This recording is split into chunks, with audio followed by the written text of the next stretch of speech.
Hey Jodie, thanks for joining me today, all the way from your new home in Atlanta. Thanks for having me. My pleasure. So it's the athletics that takes you to Atlanta, or it's a mixture of things? Yeah, it's track. So I've lived in the States for about 6 years now, since 2015. I was in Phoenix, Arizona.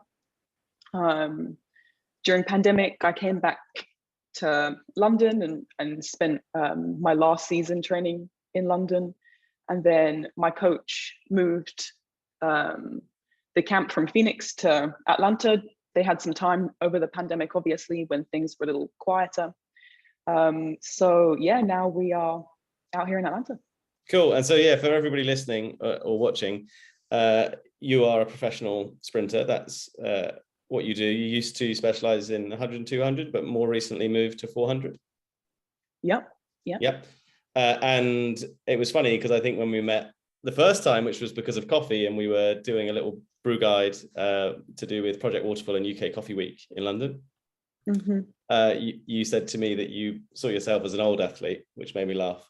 But obviously that is athletics. And I mean, we can talk about that, I guess, how long you think your athletics career will continue for and the other things that you're working on. But I was just interested. I mean, I think your profession is a sporting profession. Mine is coffee. My hobby is a strength sports thing, and your hobby is coffee. So we're almost the other way around. Yeah, we switch.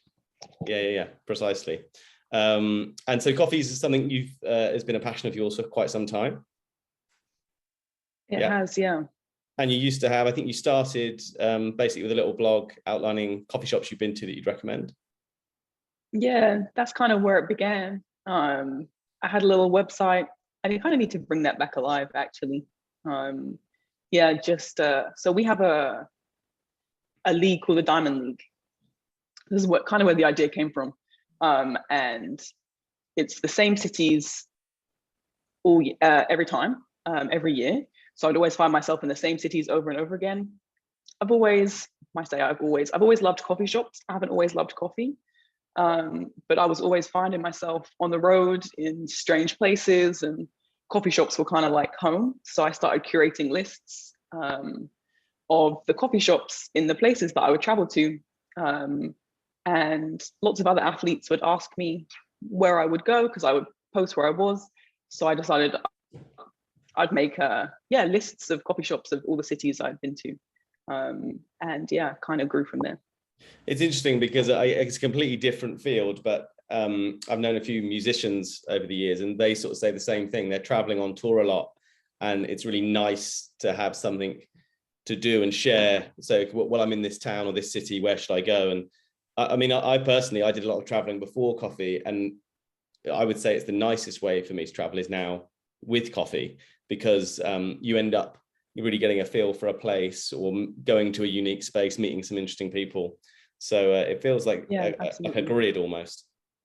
Yeah, for sure. And I'm the same. I kind of explore cities and travel through coffee now. And it takes me to the best areas, definitely the areas I always want to be in. It's actually how I picked the location of my home in Atlanta, was in proximity to the coffee shops that I wanted to be close to. Can you share? Do you mind sharing some of the coffee shops that those ones in Atlanta? Yeah, so before moving to Atlanta, I really didn't know anything about Atlanta at all. But it's a great city. It has a lot of good coffee shops. It seems to have a really good up and coming coffee scene. So far, Chrome Yellow is my favorite one. There's another called Condessa, which I go to frequently. One I've yet to try, but I'm actually drinking their beans now, and they're nice beans. It's called Docent. I've got their, I think, Guatemalan beans at the moment, but they're only open Friday to Sunday. And oh, wow, they're living their best life. That sounds like no, right? Exactly. So I'm still yet to go to Docent. And there's a few more on my list. I've tried a few, but Chrome Yellow and Condessa are definitely my two favorites at the moment. So I'm going to try Docent this weekend. And what is it that for you? Is it just a feeling, or like a mixture of things? What is it that makes the best shops for you? I have kind of two categories. Obviously, their coffee being one of them. There's definitely, some spots that I'll go to just because their coffee is just the best. It may not be like the nicest space, or maybe it's just a hole in the wall. Personally, like little hole in the wall coffee shops, some of my all-time favorite. But space is definitely a big one.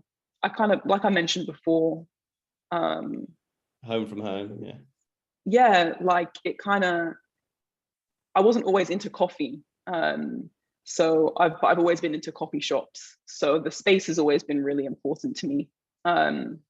So definitely I do a lot of my work remotely as well. So a good workspace is always important to me too. A nice, cozy feel. But definitely their coffee being number one. Yeah, absolutely. And so do you remember that, is there a year you can cite when you got into coffee? Probably, it was just before I moved out to the States, actually, maybe around 2014, end of 2014, beginning of 2015. My father was always really into coffee. He'd go to coffee shops every day without fail. I was always around coffee. And that's kind of how I got into coffee shops. He would always bring me with him. But I used to hate the smell of coffee. I don't know what it was. That makes you very not normal, because I know it's normally the other way around. People like the smell and don't like the taste. Yeah. I never tasted it because I hated the smell so much. And I was like, if I hate the smell, there's no way I like the taste. Yeah, right. Yeah. I found out I love the taste, and now I obviously love the smell of coffee now. I've obviously matured. It was definitely happen. Yeah, definitely. From a performance point of view, do you have to watch how much coffee you drink, or? No, not at all. A lot of athletes, caffeine and performance obviously heavily linked. You'll know all about that. So a lot of athletes take like caffeine pills or caffeine supplements prior to training, but mainly racing. I personally don't take caffeine because caffeine doesn't have a huge effect on me. But I drink a lot of coffee. So I definitely schedule my coffee drinking around training and racing. Generally, I'll always have 2 coffees before I go to training. And around race day, we always race in the evenings. So I kind of monitor my coffee intake throughout the day, and I'll definitely always have, some kind of coffee before I go out to race. And what does a year look like for you? With you said about the Diamond League, and obviously there's big events, the Olympics and Commonwealths, and all these different amazing events. How often are you racing in a year, like actually competing? So our season, we have 2 seasons, an indoor and an outdoor season. The indoor season runs generally from early January through to March. We'll have a major championships indoors in March. Worlds every 2 years, Europeans every 2 years. So it's a world championship. Do they? Yeah, some years I think they do cross over. So it's a world championship year this year. Pandemic messed up the schedule a little bit, so it's not a normal world championships year, I don't think. But I personally don't really run indoors. It's almost a completely different sport, especially over the 4. So the 400 indoors is 2 laps instead of 1. So it's a indoor track is a 200 meter track and a 60 meter straight. Yeah. So people compete over the 60, and the longer events are just more laps. And then the outdoor season generally starts up, depending where you are in the world, anywhere from the end of March, beginning to April. And then it goes through to September. Major champs are usually around end of July, beginning of August. Wow, amazing. And a bit about your career. So whenever you Wikipedia you, which I don't know if you did, but it's your sort of junior career was, it makes headlines, right? You were undefeated for how many races? 150 races? 151, I think. 51. And then get the 1 in there. yeah, make sure you get it right. I do that when people say, "Oh, did you win that Bristol competition 2 times?" I'm like 3 times. 3. And so was there, I follow you on social media, and you talk about sort of the motivation around training, and there was the sort of early phase, and now moving to 400. But what are the main transitions that you've sort of had in your career about how you approach athletics? So I say I've kind of had three separate careers. My junior career, which is kind of what everyone knows me for. Like you said, won 151 races unbeaten, won World Youth Championships, World Junior Championships in the 1 and the 2. So what age? Actually, I got silver in the 200. So World Youth is under 18, okay, and World Juniors is under 20. But when I won, I was 15 at World Youths, so about 3 years younger than everyone else, and 16 at World Juniors. So I was still a youth when I won World Juniors. So it was all very like exciting, and everyone was, it was yeah, a bit too much pressure for me personally. There was a lot going on. It was the lead up to London 2012, so a home Olympics. So there was a lot of hype around it. There was a lot of interest in the UK on sports people at that time too. So there was a lot of pressure on me, and yeah, it ended up getting to me, I guess. And 2012, I had a lot of injury struggles and didn't make the London 2012 team. And that kind of takes me to my second career, which was the miserable one, unfortunately. Yeah, a lot of injuries, a lot of struggles. I kind of made a bit of a comeback in 2014. I got silver at Commonwealth in Glasgow and silver at European Championships that year. So it was kind of like a little bounce back, and it wasn't a sign of things to come. I sucked again after that. Just really. How do you get your, like, what's your headspace like when you're going through that period? Are you thinking I'm going to give this up, or I don't know how to fix this, or? Yeah, at that time I was really struggling because I'd been introduced to, I guess, successes at a very young age, and I just didn't really know anything about. To me, if you do something, you win. Like I didn't know anything. I didn't know anything different, so I just didn't really know how to mentally handle doing something and not being the best at it. That was I had a lot of identity issues around that time. Like I had used success and track as very much like a defining trait of mine. So it was a blessing and a curse, really. Like my mentors, I really struggled for sure, but it forced me to get to know myself properly off track, explore other avenues, and probably, greaten myself, I guess, for sure. I didn't know anything other than track. So yeah, it's interesting in coffee at the moment.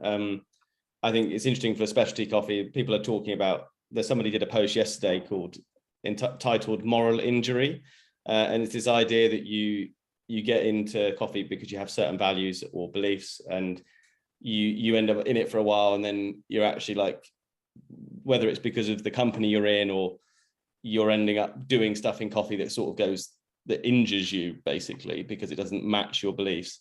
And then really, the person who posted it talks about how, a lot of people in coffee identify themselves by their job in coffee.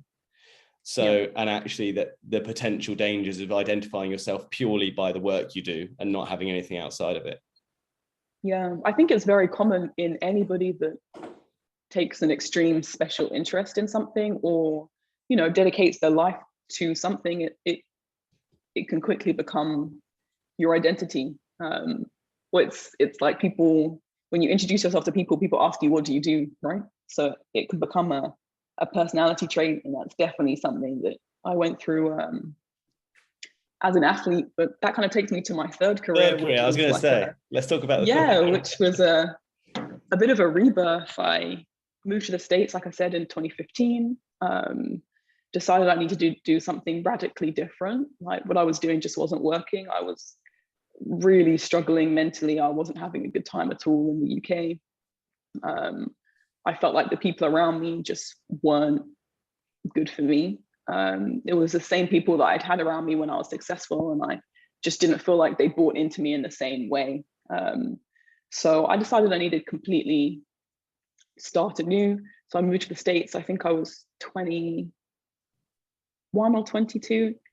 Moved out there on my own and just decided to completely start over again in everything. Really, it was for me personally and on track. Made the 2016 Olympic team, so I made my first Olympic team. It was very up and down from there. I was still really figuring out who I was and whether track was something I actually even wanted to do. 2017, it was a home world champs. So for me, I had kind of pegged it as like another try at the home Olympics that I had missed. And I had really focused in on that too hard. And I ended up not making the team again. So I've only ever not made 2 teams in my life. And they were both my home Olympics and my home world champs. So I'm sure there's a lesson in there somewhere, but that was another real crushing blow for me. And yeah, made me question if I wanted to do track anymore, whether this was really something that I could continue doing just for my own sanity, honestly. But I decided to give it another go, obviously, because I'm still here. I'm pretty determined like that. I don't really let things go, but I decided I would attack it in a different way, and just be just a little more casual about it. Maybe not, buy into it as like the be all and end all of life. I was still gonna train the same way with the same intensity and, do everything correctly, but I was gonna enjoy myself off the track. And since then, things have gone better and I changed events, obviously. That gave me a bit of a new lease of life, a different focus, new challenges. Where does that come from? Is it a bit like weight classes in, I follow some boxing and stuff, and people are like going up or down a weight class, like they know it's there, they're thinking about it. Was 400 something that you were thinking about? And yeah, I guess it would be similar to a fighter or a boxer who was kind of like on the cusp of a weight class and they could go up or down. I've always been a more endurance-based sprinter. I know I've always had the capacity to be able to do the 4. I've always trained a little bit more 400 based. Me and speed work don't really get along very well. So I kind of knew it was there, but anybody who is in athletics will know that 400 is known to be one of, if not the most brutal events that there is. I'd say the 4 hurdles and probably the 800 are up there as well. But the 400 is definitely known as like, only the crazy people do 400. And I was like, just not interested in that. Like, it's just so miserable. But I learned to love the misery, honestly. It's funny, right? It's funny, there is the greater the challenge type thing. If it doesn't break you, it's very rewarding. Well, that's exactly it. And that's kind of how I approached it. I spoke to some 400 meter runners. I've known there's a 400 meter athlete called Wade Van Niekerk, and he's the men's 400 meter world record holder. And we kind of grew up together. So, and he transitioned we went to the same World Juniors and he ran the 200 as well. And he's transitioned and had some success. And he's always pushed me to try the 4. And I spoke to him about it and he said, no one likes the event. No one's doing this because they like it. You just have to embrace the pain and accept that the reward is going to be that you're really good at this. And that's pretty much how it turned out. I hate every time I race the 4, pretty much. It's not fun. But I love it as well because of the challenge and there's so much going on. And I found out I was quite good at it. Yeah. So it worked out. Well, I was in the roastery following you at the Olympics, watching, dialing into it. It's I've done some nothing like what you do, but some competition stuff, and people who used to watch me used to say it's sort of more nerve-wracking sitting on the sidelines, and I see that as sort of like I get more adrenaline watching someone compete maybe than when I used to do it. But how do you feel the Olympics went? I'm still in 2 minds about it. Anybody that would, if you ask anybody else, they'd tell you I did great. It was my first year at the event, and I made an Olympic final. I've never made a world level final before. It was kind of like a bit of a mental barrier for me.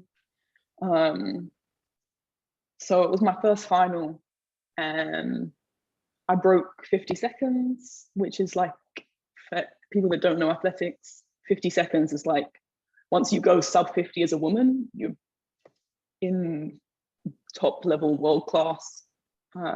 Yeah, weren't you? It's a thing. Like I read something. I was trying to find it before we jumped on here, but aren't you the 6th fastest British woman of all time? Is that right? Yeah, I think so. Yeah, that's what you should say when people say, "What do you do?" Yeah. I'll tell them when I'm the fastest of all time. Yeah, exactly. That's the aim. Yeah, hold back on that. Yeah, exactly. So yeah, in that same kind of thought process, I'm happy with how it went considering everything. But I definitely, and I said this all the way through the season, like I was there to medal. I was there to win, realistically, for me personally. So yeah, I'm pretty gutted. I totally get it. Like, if you're a competitive person, it's the people who aren't as competitive, look and go, "Isn't that amazing?" But in your mind, for sure. Yeah. And like anybody that from the outside would be like, "You're crazy to think that you're going to win the Olympics in an event that you've just started. Like you're being ridiculous." And I don't think I was being ridiculous. I was in the final, and I was right there. So 100%. It gave me a lot of motivation going forwards. I think just being in that environment with these incredible, and I was competing against women that I've looked up to my whole career. Turn your idols into rivals. Yeah, that's awesome. Yeah, I lived that, and it was incredible. So it was an incredible experience, and yeah, like for what it was amazing, but I definitely wanted more. But it's given me motivation for next year going forwards, knowing that I was 2 steps away from doing what I wanted to do. So yeah, and that's amazing. It's sort of that like you said, it's hard not to be split about it. That but at least it's sort of like the glass is both half full and half empty at the same time. It is. I'm interested in in your discipline. So I do strength sports, and it's pretty much pretty straightforward. You basically you have to learn the technique, sure, but the general science, as far as I'm concerned, there's lots of inconclusive science and differing opinions that at your level, I'm sure you work with the best people, but the fitness world is full of I would say misinformation or inconclusive information. Yes, sports and fitness definitely have a little beef, I would say. This is my dogs are barking. One sec. Pippin. Oh, you're fine. Oh. But what I've realized with strength sports that seems to be true for all athletes is as long as you don't get injured. I'm just gonna stop these dogs properly. Pippin, come here. Pippin, come here. Not interested. He just wants to disrupt this. Pippin, come here. What kind of dog is he? I'll show you. One sec.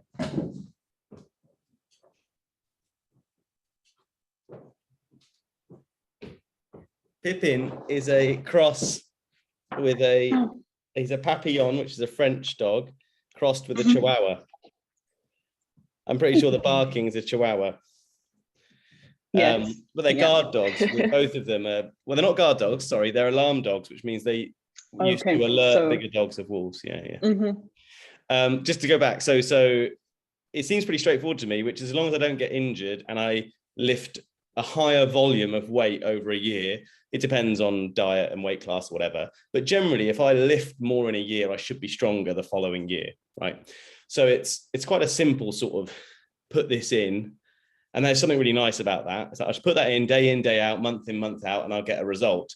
I wondered what it was like in your sport, because it's obviously there's a lot, I think there's a lot more going on. Yeah, I wish it was like that. It's athletics is a really weird one in that it's kind of like you can put in an incredible amount of work and come out worse. It's a really weird sport. There's so many factors, including mental, that, and I'm sure you will have that as well in strength sports, just how I'm assuming like there'll be some weights where, because I get this in the gym, I just have a mental block against that weight. The Like, number, yeah. I'm sure I'm capable of, I know I'm capable of it. I can definitely lift this, but for some reason my brain will just not allow me to. And it's similar in running. Like, you can put in all this incredible work and see the times in training. And the other thing is there's a lot of different ways to train to get the same result. So everybody trains very differently, and you kind of have to figure out what works best for you. So like I was saying, I'm a sprinter, but I've always trained more long, like 400 based. Whereas some sprinters will only train pure speed because that's just what works for them in their system. So it's a bit of a game of figuring out yourself, what works well for you, putting in the right level of work, staying injury-free. That's harder than people think though, right? Because it's much easier to follow what someone else says you should do. Taking that responsibility on yourself to figure it out is, well, you doubt yourself. You're like, have I got my strategy right in my head? And that's really challenging to do, I think. Yeah, and I think that's why within our sport, your relationship with your coach is so important, because it's a two-way street. And I think a lot of coaches and athletes approach it as a one-way street, in that the coach will just dictate what's going on. And for some athletes that works, I guess, but I think personally it needs to be two-way. I need to feedback, is this working for me? How is my body feeling? The more mature you get, obviously, the better you know what works for you. You know, I've had years where I failed completely, and I know the kind of work that I did, and we're not going back to that. Or I've had years where I've gone really well, and we're like right there. So it's kind of, you get to know yourself over time, but it's definitely a science for sure. And like I said, I think it's a two-way street between you and your coach, just figuring out what works for you. Yeah, it's fascinating. And there are, I think I see a lot of sports people who, there's a lot of what you learn in your sports career that can be applied outside of that, right? Yeah, for sure. And speaking of what you do outside, you've got your own YouTube channel, where, I mean, you can tell me more about it, but you interview different women who are challenging the status quo around the world. Yeah, so it's called Coffee Conversations. Again, it kind of grew from, I guess, that, like we were talking about before, that environment in a coffee shop where you can just kind of sit and chat about things with like-minded people. And, you know, female empowerment, something I've always been very passionate about. So I kind of wanted to merge the two things. And yeah, started Coffee Conversations. So like you said, I speak to women from around the world in various different careers, and kind of just get to know, you know, what was your path into this career? What obstacles did you face? I'm very interested in what people define as success. So I like to speak to women that are perceived as successful and kind of figure out what they perceive success as, because I know for me it's changed over time. It used to be about medals, now it's less about medals and more about, you know, what I can give back to the next generation. So yeah, that's kind of the focus. Just speaking to women about, yeah, their journeys, getting to know them a little better, maybe speaking outside what they're used to being spoken to about. And it's been great. It's been something way outside of my comfort zone. I think as sports people, we can be very like put into a little box. So it's been nice to explore other avenues. Yeah, for sure. I think what motivates people is fascinating, and it's when someone's successful at something, we make assumptions about what must motivate them to do that. For sure. And I also think we assume that, you know, successful people are just successful. And that's kind of, again, what I'd like to point out is like what journey did you take to get here? I think fear is something that's really interesting to me as well, because success and fear are interlinked. You don't become successful without doing things that have terrified you along the way, or that have been severely uncomfortable. And I think that's the part a lot of people miss about successful people's stories. They don't share the parts where they're, standing on. One of the podcasts I listen to is called How I Built This, and it's funny because although it's an amazing podcast and you hear these amazing stories of people around the world who have gone against the odds and and had incredible success, there's a little bit about the podcast which is like what's called winner bias, which is you talk to somebody who's really succeeded in that space, and obviously they look back and it made sense that they did everything they did to get to where they got to, right? But they didn't know that at the time, and it's easy to look back and say that. Yeah, and that's kind of what I want to unearth. Like, what were the parts where you were thinking, I don't know if this is going to work, or this is really terrifying? And just to let people know that fear is there. Like, even when I stand on the start line, I think people think athletes are like robots, and we don't feel anything on the start line. Like, I stand on the start line. That's ridiculous. Yeah, like I'm shitting my pants. Like, it's so scared. The same with like there's really famous musicians and stuff who will still be sick before they go on stage at every concert, and they've done thousands of concerts, right? And that's the part I want to kind of highlight and show people, that like success isn't this incredible, amazingly fun thing. Well, I think there's a bit of a tall poppy thing that goes on as well, and I think there's a bit of the challenge with fame or success or notoriety is because it's not as common as in, there is like I think there's like a privilege piece there, and this idea that you're very lucky, you've been successful type thing. Yes, for sure.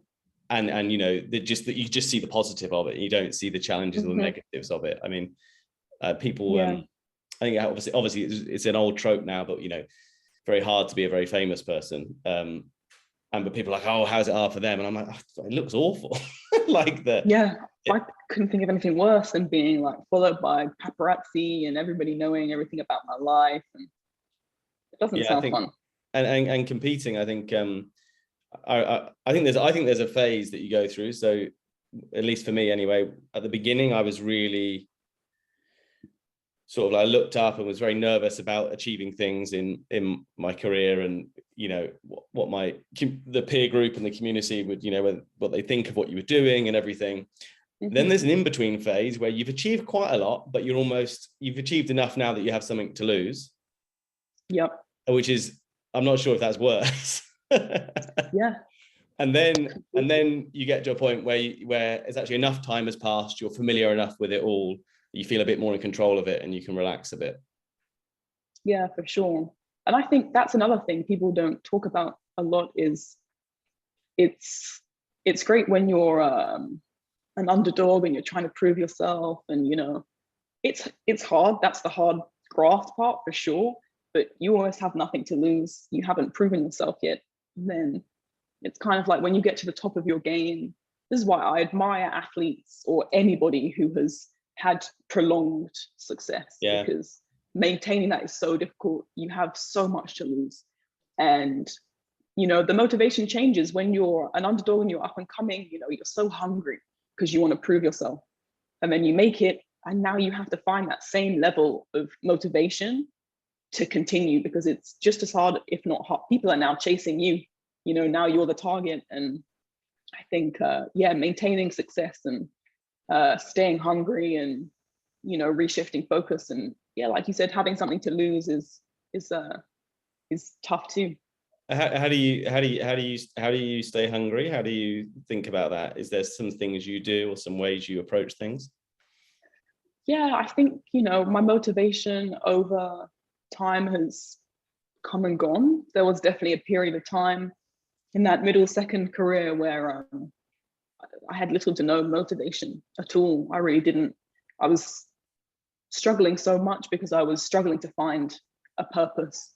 And I think that's the most important part about motivation, is like it needs to have a purpose behind it. And my purpose has shifted. I think with a change of event, it gives me something new to focus on. It's exciting. This year is slightly different because it's not so new and exciting, so I've kind of had to reshift again. But I think for me, having an external purpose outside of track. So the more successful I can become, the more people I can reach, and the more I can then almost use the privilege that I've gained to filter that back into the people that actually need it. That's kind of where my motivation is at now. It never used to be there. When I was a kid, it was all just, very much, I need to win to prove to everybody that I'm great. Yeah, I think it's that's a relative, that feels like a bit of a natural arc for humans, right? I think so. You don't, it's easy to beat yourself up about and think, oh, I was selfish, but like it's also kind of natural to do that thing for yourself too, and then sit back and go, how can I contribute and have an impact? Yeah, exactly. And I think everybody kind of goes through that phase where you're young and you're trying to prove yourself, and it's all kind of, I guess, ego driven, and then you mature and you realize there's more to life than just proving that you yourself are great, and you kind of transition into something slightly different. But I definitely still want to be great too. Well, they're not mutually, they don't have to be mutually exclusive, right? Exactly. I think you can kind of learn to balance the two. And I was just thinking, it's been great to chat to you. We'll wrap it up in a bit, but I was wondering a few things. So like you, as well as the YouTube, you seem to do a variety of sort of media and creative stuff. And how do you fit it all in? I'm perpetually stressed. Yes, I am one of those typical, I guess, overachieving children that always needs to be doing more. So yeah, I do live in stress. It's like I say, it's I kind of love it. Yeah, I do the same thing. I mean, people say to me, how are you doing another thing? And for me, it's like, there's like a perfect point where if I'm not doing enough, I want to do more. And then there's that point where you're almost going to break and you just have to turn the volume down a bit. And that perfect level there is what you're looking for. You understand exactly. That's kind of exactly where I'm at. Sometimes I'm in that, I've taken on too much there. And then, like you said, there was a point in time where I was just running and it just wasn't enough for me. And it placed too much emphasis on the outcomes of track. So I think, for me, it's a balance of having enough going on outside that, okay, this season didn't go well, but these other 5 things that I'm doing are going great. So, there's a balance in that. And I just really like doing stuff. I'm quite passionate. I like doing creative stuff and I find it hard to say no. So I just kind of keep rolling with things. Absolutely. And see where it takes me. Well, that's the thing, right? What's nice about that way of doing things is you don't know where you'll go, right? There's something amazing about that. And you look back and you go, oh, I never thought I'd do half the things. And it's about collaborating, being open-minded, doing things you didn't know you would do. Yeah, no, that's exactly it. And just meeting other people that like-minded like that. It's incredible. Since I started opening myself up to being creative and just going with the flow, I've met so many people that are the same, and it's so much fun collaborating with those kinds of people and seeing kind of where that venture will take you to. It's been fun. Awesome. Well, I'll be following your greatness and on track and off track. And I'm sure we'll see each other in the world of coffee as well. Yes, I'm sure we will collaborate on something at some point too. So awesome. It's been really nice to chat, Jodie. Good luck settling into Atlanta, and you better get down to that coffee shop on Friday. I know, I'm excited. I'll have to send you a photo when I get there. Yeah, do it. I'm going to check them out as well. I might start opening my shop for that 3 or 4 days a week. Yeah, right. That sounds perfect. Awesome. Take care. Great.